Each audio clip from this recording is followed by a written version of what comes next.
Okay, in this video we are going to look at SAP interview questions on SAP GRC RAR, mainly focusing on the rule set. Okay, when rule set is concerned, probably some of the questions will be: what is a business process, and what constitutes a business process? Okay. And how will you include some new business processes, and what will be the criteria you will develop for assigning new business process? Okay. The next one will be what is a function? Okay. What constitutes a function, and how will you go about creating new functions or updating existing functions? How does risk get generated from the functions? So here are the risks. Okay.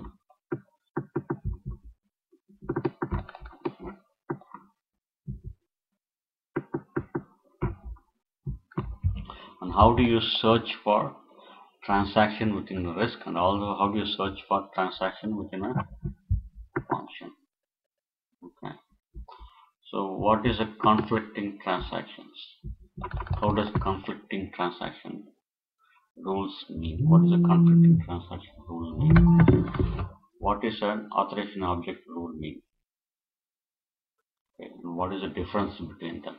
And how do you maintain authorization object rules, and how do you maintain conflicting transaction rules? How do you populate critical transactions, and what is a critical transaction? How do you populate critical role, and what is a critical role? How do you populate critical profile? And how do you upload your own load metrics?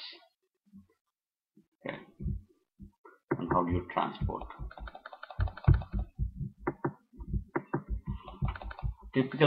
Some of the challenges will be companies having custom transactions which are basically replicating the functionality of the business transaction or existing SAP transaction. So how will you include those into the rule set? So these will be the typical questions from the rule set point of view from GRC RAR. So one of the best thing you can do is write down the questions and write down the answers in a sheet of paper, not typing it, not recording it, but writing in a sheet of paper and then reading it aloud to make sure you understand what is written. This way it will register in your mind. When you talk in an interview, it will come out very clearly. Please visit the website which is listed below and look for the upcoming courses. If you like how I teach and you are looking for a job and career change, please do visit my sites for latest courses. Thank you.